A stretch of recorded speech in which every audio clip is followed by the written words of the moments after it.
Que la paix soit sur vous, où que vous soyez, et à quelques moments que vous m'entendiez. Alors oui, je suis revenu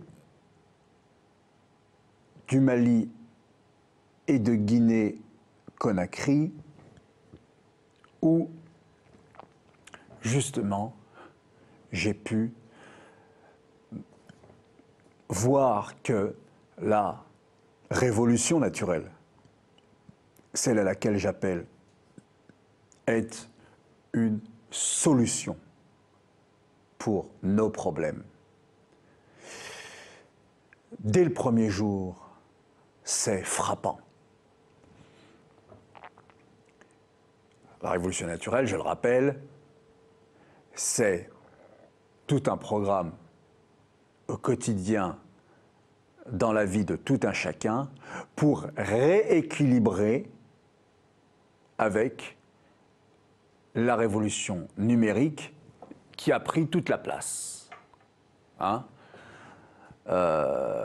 révolution numérique, elle a pris toute la place, on est constamment, on est hyper connecté. Interconnecté. Tant et si bien ou tant et si mal que c'est notre humanité qui s'en trouve remise parfois en question. Et d'emblée, alors j'étais dans le nord, notamment de la Guinée, je salue nos amis de Cancan, au nord de Guinée-Conakry, dans un endroit où il n'y avait pas de connexion. Pourquoi je vous dis ça?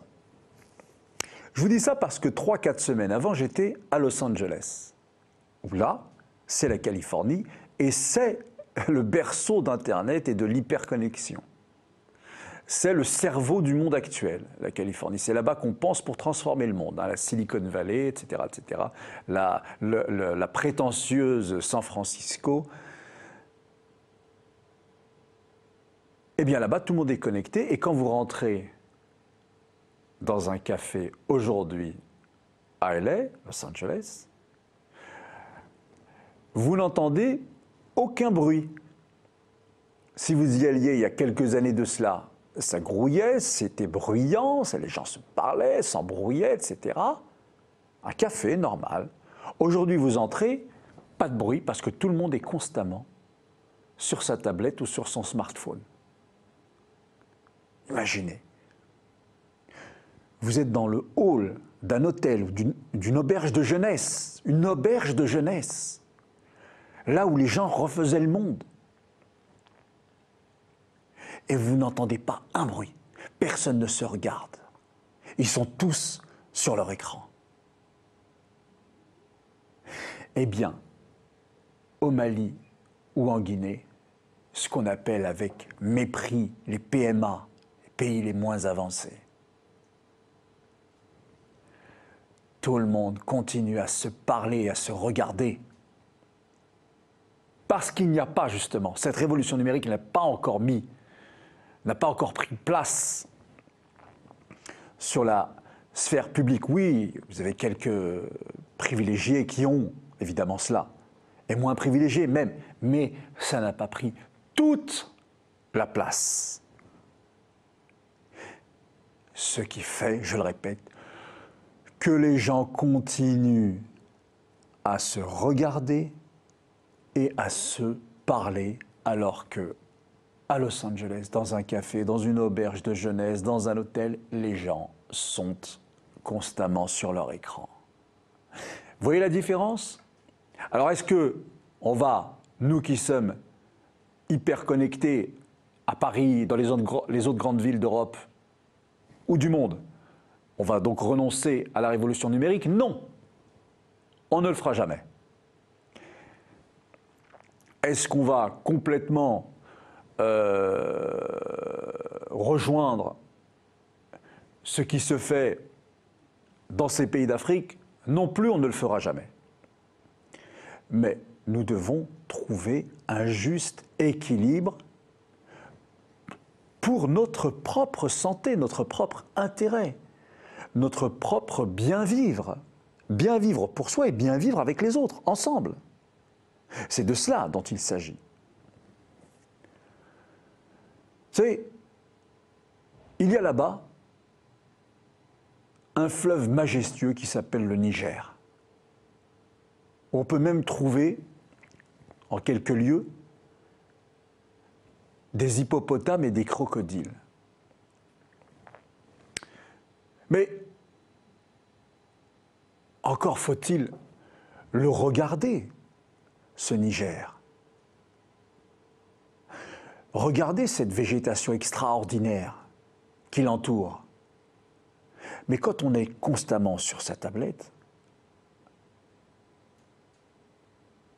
on ne prend même plus le temps de voir la création. Rendez compte, tout notre monde réside dans ce petit rectangle-là. Plus de ciel, plus d'arbres, plus d'oiseaux. Si, en images, sur mon écran. Ils peuvent être m'entourant comme ça. Mais non, je ne les regarderai pas. Je préfère les regarder sur mon écran.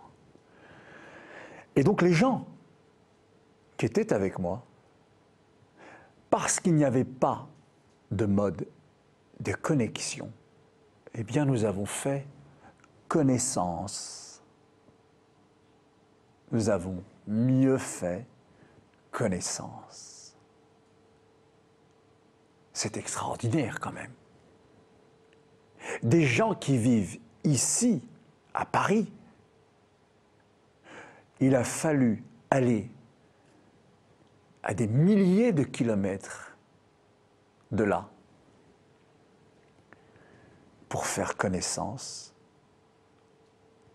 parce que la révolution numérique n'avait pas pris place dans tous les coins et les recoins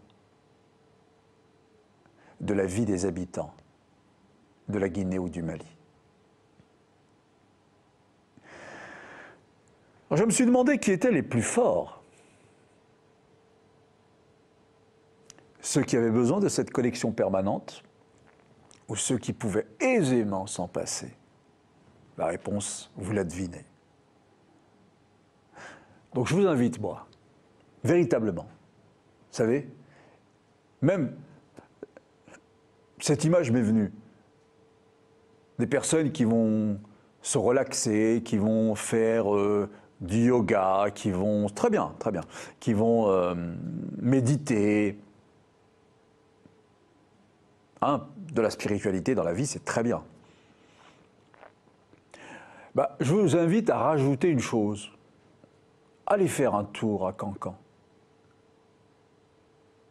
Allez faire un tour dans le sud Mali.